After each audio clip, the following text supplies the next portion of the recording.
All right, so we're going to be finishing up the second part of Unit 9, which is Chapter 23, Electromagnetic Induction. So with this, we're going to talk about how electricity can kind of come from magnetism as opposed to the electricity creating the magnetism. So we'll talk about a little bit some examples with electric generators and motors and the idea of AC circuits and transformers. Faraday found that if you change the magnetic field, he could produce an electric current. That magnetic field, if it didn't change, there was no effect. So he had to find a way to basically create a magnetic field, take it away, create the magnetic field, take it away. So he had circuits that basically formed a magnetic field, and then it was near a second coil that you could then detect that changed the magnetic field in to prove there was a current in that field. And this is the basis of kind of like a transformer. So you have the primary circuit and the secondary circuit. So one is where there's a current being put through a coil to create like a magnet or an electromagnet here. And then there's the secondary circuit where that magnetic field change is being detected. So that change in magnetic field is known as magnetic flux. So there's a certain amount of magnetic flux that will be present as basically a magnetic field going through an area of a loop. Okay, this could be a circular loop, could be a square loop, whatever it is. And depending on how much of that, loop, if we look here, is basically perpendicular to the magnetic field. So basically the face is in the same direction. So the angle between the face and the magnetic field is 0 here. We can see how much flux. So we have the maximum flux here, and this kind of like orangey yellow shading shows us that. If it was basically turned 90 degrees so that the loop itself was truly perpendicular to the field, none of the actual magnetic field lines go through the loop, so there'd be no flux. If I have it at some sort of angle here, I'd have not quite the same as the maximum, but a little bit less would go through the loop. Because you can imagine, like, if I did, again, do this triangle out here, less of the face actually goes through for the field. So magnetic flux is basically the magnitude of the magnetic field times the area of that loop times the cosine of theta. Okay, the unit's going to be the Weber, which is a Tesla meter squared. What Faraday then found out, though, was that there's this thing called induced EMF. So induced electromotive force. That's what EMF stands for, electromotive force, which is basically voltage. So like that electric potential. And it only happens when the magnetic flux changes with time. Okay, so we start talking about the rate of change of magnetic flux. So how quickly does that magnetic flux change? Because if I just put a coil in the magnetic field, it's just a coil in the field. It's not going to be a change. So there's going to be nothing making the electrons move.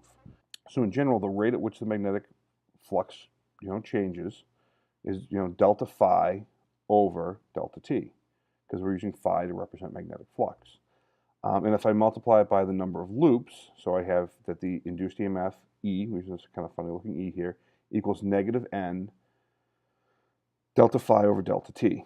We'll explain why it's negative here in a second, because it gets into the fact that we'll think with something called Lenz's law, that when you induce that current, you're going to create a magnet, but that magnet is going to be opposite. It's either going to attract or repel, and basically it's going to fight the motion. So it's going to be negative of what you would move it. So if I move it in a positive direction, the EMF is going to be negative. Lenz's law basically is stating that the induced current always flows in a direction that's opposing the change that caused it. So if I move it into the coil, inside that coil, it'll induce a current that would basically form a magnetic field that was kind of a north pole here, south pole here. So north-north repel. So it doesn't want me to push into the field. Now, on the same note, if I tried to pull away, it would induce a field such that it would act like a south pole here, which would attract it back, again, wanting to pull me back into the coil. So it always kind of fights that motion. That's what Lenz's law kind of states with this idea of inducing the current, which creates a magnetic field.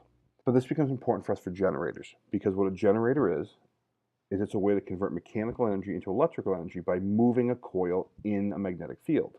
Well, as I move that coil in the magnetic field here, I'm changing the amount of flux going through that coil at any given time.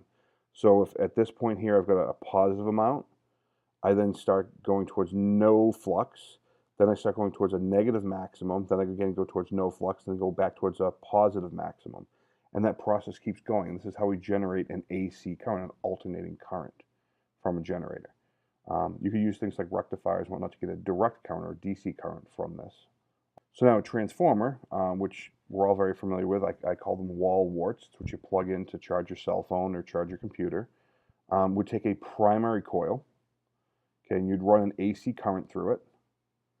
So this would be like the 120 volts coming out of the wall.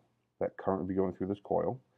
There'd be some sort of iron core here for the magnetic fields to focus on into a secondary coil where the AC output would be. So if I put in 120 volts here, the secondary coil could be coiled in such a way that the output is only, maybe 20 volts for a laptop or 5 volts in the case of a cell phone charger.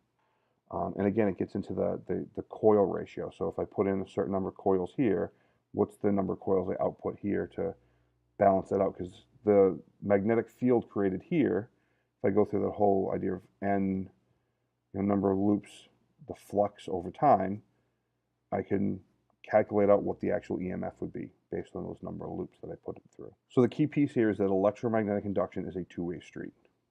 Faraday's law states that an electric field is induced in that region of space in which a magnetic field is changing. So if I move the magnet, I create an electric field because I create a current, a flow of charges. But Maxwell's, which is kind of really what the first half of our unit was, the idea that if I run a current, I get a magnetic field, is the counterpart to that. So magnetic field is induced when I move charges in a wire, basically, when I create an electric field. So they're basically connected. You have to have a magnetic field and an electric field kind of together with this idea of electromagnetic induction.